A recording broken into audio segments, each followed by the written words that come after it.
ಪ್ರಕಟಣೆ 14ನೇ ಅಧ್ಯಾಯ. ರಕ್ಷಣೆ ಹೊಂದಿದವರ ಉತ್ಸವ ಗೀತೆ. 4 ಪ್ರಕಟಣೆಗಳು ಭೂಲೋಕದ ಸುಗ್ಗಿಕಾಲ ಇವುಗಳನ್ನು ಕುರಿತದ್ದು. ರಕ್ಷಣೆ ಹೊಂದಿದವರ ಉತ್ಸವ ಗೀತವನ್ನು ಕುರಿತದ್ದು. ನಾನು ನೋಡಲಾಗಿ ಯಜ್ಞದ ಕುರಿಯಾದಾತನು ಚಿಯೋನ್ ಪರ್ವತದ ಮೇಲೆ ನಿಂತಿರುವುದನ್ನು ಕಂಡೆನು. ಆತನ ಜೊತೆಯಲ್ಲಿ 1,44,000 ಮಂದಿ ಇದ್ದರು. ಅವರವರ ಹಣೆಯ ಮೇಲೆ ಆತನ ಹೆಸರು, ಆತನ ತಂದೆಯ ಹೆಸರು ಬರೆಯಲ್ಪಟ್ಟಿದ್ದವು. ಇದಲ್ಲದೆ ಪರಲೋಕದ ಕಡೆಯಿಂದ ಜಲಪ್ರವಾಹದ ಘೋಷದಂತೆಯೂ ದೊಡ್ಡ ಗುಡುಗಿನ ಶಬ್ದದಂತೆಯೂ ಇದ್ದ ಶಬ್ದವನ್ನು ಕೇಳಿದೆನು. ನಾನು ಕೇಳಿದ ಆ ಶಬ್ದವು ವೀಣೆಗಳನ್ನು ನಡೆಸಿಕೊಂಡು ಹಾಡುತ್ತಿರುವ ವೀಣೆಗಾರರ ಶಬ್ದದಂತಿತ್ತು. ಅವರು ಸಿಂಹಾಸನದ ಮುಂದೆಯೂ ಆ 4 ಜೀವಿಗಳ ಮತ್ತು ಹಿರಿಯರ ಮುಂದೆಯೂ ಹೊಸ ಹಾಡನ್ನು ಹಾಡಿದರು. ಭೂಲೋಕದೊಳಗಿಂದ ಕೊಂಡುಕೊಳ್ಳಲ್ಪಟ್ಟ ಆ 1,44,000 ಜನರೇ ಹೊರತು ಬೇರೆ ಯಾರೂ ಆ ಹಾಡನ್ನು ಕಲಿಯಲಾರರು. ಸ್ತ್ರೀ ಸಹವಾಸದಿಂದ ಮಲಿನರಾಗದವರು ಇವರೇ.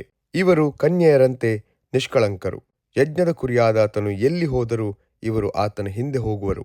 ಇವರು ಮನುಷ್ಯರೊಳಗಿಂದ ಸ್ವಕೀಯ ಜನರಾಗಿ ಕೊಂಡುಕೊಳ್ಳಲ್ಪಟ್ಟು ದೇವರಿಗೂ ಯಜ್ಞದ ಕುರಿಯಾದಾತನಿಗೂ ಪ್ರಥಮ ಫಲದಂತಾದರು. ಇವರ ಬಾಯಲ್ಲಿ ಸುಳ್ಳು ಸಿಕ್ಕಲಿಲ್ಲ. ಇವರು ನಿರ್ದೋಷಿಗಳಾಗಿದ್ದಾರೆ. 4 ಪ್ರಕಟಣೆಗಳು. ಮತ್ತೊಬ್ಬ ದೇವದೂತನು ಆಕಾಶ ಮಧ್ಯದಲ್ಲಿ ಹಾರಿ ಹೋಗುವುದನ್ನು ಕಂಡೆನು. ಭೂನಿವಾಸಿಗಳಾಗಿರುವ ಸಕಲ ಜನಾಂಗ ಕುಲ ಪ್ರಜೆಗಳವರಿಗೂ ಸಕಲ ಭಾಷೆಗಳನ್ನಾಡುವವರಿಗೂ ಸಾರಿ ಹೇಳುವುದಕ್ಕೆ ನಿತ್ಯವಾದ ಶುಭವರ್ತಮಾನವು ಅವನಲ್ಲಿತ್ತು. ಅವನು, ನೀವೆಲ್ಲರೂ ದೇವರಿಗೆ ಭಯಪಟ್ಟು ಆತನನ್ನು ಘನಪಡಿಸಿರಿ.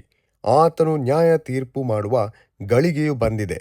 ಭೂಲೋಕ ಪರಲೋಕಗಳನ್ನು ಸಮುದ್ರವನ್ನು ನೀರಿನ ಬುಗ್ಗೆಗಳನ್ನು ಉಂಟು ಮಾಡಿದಾತನಿಗೆ ನಮಸ್ಕಾರ ಮಾಡಿರಿ ಎಂದು ಮಹಾಶಬ್ದದಿಂದ ಹೇಳಿದನು. ಅವನ ಹಿಂದೆ ಎರಡನೆಯವನಾದ ಒಬ್ಬ ದೇವದೂತನು ಬಂದು, ಬಿದ್ದಳು, ಬಿದ್ದಳು, ಬಾಬೇಲೆಂಬ ಮಹಾನಗರಿಯು ಬಿದ್ದಳು. ಆಕೆಯು ಸಕಲ ಜನಾಂಗಗಳಿಗೆ ತನ್ನ ಅತಿ ಜಾರತ್ವವೆಂಬ ದ್ರಾಕ್ಷರಸವನ್ನು ಕುಡಿಸಿದಳು ಎಂದು ಹೇಳಿದನು. ಅವನ ಹಿಂದೆ ಮೂರನೆಯವನಾದ ಒಬ್ಬ ದೇವದೂತನು ಬಂದು, ಯಾವನಾದರೂ ಮೊದಲನೆಯ ಮೃಗಕ್ಕೂ ಅದರ ವಿಗ್ರಹಕ್ಕೂ ನಮಸ್ಕಾರ ಮಾಡಿ ತನ್ನ ಹಣೆಯ ಮೇಲಾಗಲಿ ಕೈಯ ಮೇಲಾಗಲಿ ಗುರುತು ಹಾಕಿಸಿಕೊಂಡರೆ ಅವನು ಸಹ ದೈವರ ಕೋಪವೆಂಬ ಪಾತ್ರೆಯಲ್ಲಿ ಏನೂ ಬೆರೆಸದೆ ಹಾಕಿದ ದೈವರ ರೌದ್ರವೆಂಬ ದ್ರಾಕ್ಷರಸವನ್ನು ಕುಡಿಯುವನು. ಪರಿಶುದ್ಧ ದೇವದೂತರ ಮುಂದೆಯೂ ಯಜ್ಞದ ಕುರಿಯಾದಾತನ ಮುಂದೆಯೂ ಬೆಂಕಿಯಿಂದಲೂ ಗಂಧಕದಿಂದಲೂ ಯಾತನೆ ಪಡುವನು. ಅಂಥವರ ಯಾತನೆಯ ಹೊಗೆಯು ಯುಗಯುಗಾಂತರಗಳಲ್ಲಿಯೂ ಏರುತ್ತಾ ಹೋಗುತ್ತದೆ. ಮೃಗಕ್ಕೆ ಮತ್ತು ಅದರ ವಿಗ್ರಹಕ್ಕೆ ನಮಸ್ಕಾರ ಮಾಡುವವರು ಅದರ ಹೆಸರನ್ನು ಸೂಚಿಸುವ ಗುರುತನ್ನು ಹಾಕಿಸಿಕೊಂಡಿರುವವರೆಲ್ಲರೂ ಹಗಲಿರುಳು ಉಪಶಮನವಿಲ್ಲದೆ ಯಾತನೆ ಪಡುವರು ಎಂದು ಮಹಾಶಬ್ದದಿಂದ ಹೇಳಿದನು. ಇದರಲ್ಲಿ ದೈವರ ಆಜ್ಞೆಗಳನ್ನು ಯೇಸುವಿನ ಮೇಲಣ ನಂಬಿಕೆಯನ್ನು ಕೈಗೊಂಡು ನಡೆಯುತ್ತಿರುವ ದೈವ ಜನರ ತಾಳ್ಮೆಯು ತೋರಿಬರುತ್ತದೆ. ಪರಲೋಕದಿಂದ ಒಂದು ಶಬ್ದವು ನನಗೆ ಕೇಳಿಸಿತು. ಅದು, ಇಂದಿನಿಂದ ಕರ್ತನ ಭಕ್ತರಾಗಿ ಸಾಯುವವರು ಧನ್ಯರು ಎಂಬುದಾಗಿ ಬರೆ ಎಂದು ನನಗೆ ಹೇಳಿತು. ಅದಕ್ಕೆ ಆತ್ಮನು, ಹೌದು, ಅವರು ಧನ್ಯರೇ. ಅವರ ಕಷ್ಟ ತೀರಿತು, ಅವರಿಗೆ ವಿಶ್ರಾಂತಿಯಾಗುವುದು, ಅವರ ಸುಕೃತ್ಯಗಳು ಅವರೊಡನೆ ಬರುವವು ಎಂದು ಹೇಳುತ್ತಾನೆ. ಭೂಲೋಕದ ಸುಗ್ಗಿಕಾಲವನ್ನು ಕುರಿತದ್ದು. ನಾನು ನೋಡಲಾಗಿ ಇಗೋ, ಪ್ರಕಾಶಮಾನವಾದ ಒಂದು ಮೇಘವು ನನಗೆ ಕಾಣಿಸಿತು. ಆ ಮೇಘದ ಮೇಲೆ ಮನುಷ್ಯಕುಮಾರನಂತಿದ್ದವನೊಬ್ಬನು ಕೂತಿರುವುದನ್ನು ಕಂಡೆನು. ಆತನ ತಲೆಯ ಮೇಲೆ ಚಿನ್ನದ ಕಿರೀಟವು, ಆತನ ಕೈಯಲ್ಲಿ ಹದವಾದ ಕುಡುಗೋಲು ಇದ್ದವು. ಆಗ ದೂತನಾದ ಮತ್ತೊಬ್ಬನು ದೇವಾಲಯದೊಳಗಿಂದ ಬಂದು, ಮೇಘದ ಮೇಲೆ ಕೂತಿದ್ದಾತನಿಗೆ, ಭೂಮಿಯ ಪೈರು ಮಾಗಿ ಒಣಗಿದೆ, ಕೊಯ್ಯುವ ಕಾಲ ಬಂತು. ನಿನ್ನ ಕುಡುಗೋಲನ್ನು ಹಾಕಿ ಕೊಯ್ಯಿ ಎಂದು ಮಹಾಶಬ್ದದಿಂದ ಕೂಗಿದನು. ಮೇಘದ ಮೇಲೆ ಕುಳಿತಿದ್ದಾತನು ತನ್ನ ಕುಡುಗೋಲನ್ನು ಹಾಕಿ ಭೂಮಿಯ ಪೈರನ್ನು ಕೊಯ್ದನು. ಭೂಮಿಯ ಪೈರು ಕೊಯ್ಯಲ್ಪಟ್ಟಿತು.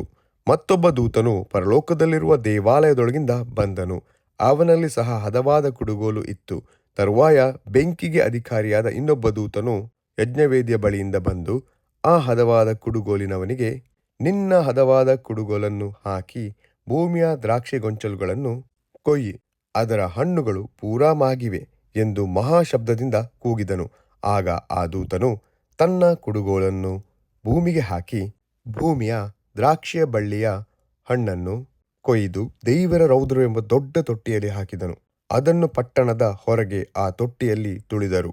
ಆ ತೊಟ್ಟಿಯೊಳಗಿಂದ ರಕ್ತವು ಹೊರಟು ಕುದುರೆಗಳ ಕಡಿವಾಣಗಳನ್ನು ಮುಟ್ಟುವಷ್ಟು ಆಳವಾಗಿ 200 ಮೈಲಿ ದೂರ ಹರಿಯಿತು ಎಂಬುದೇ.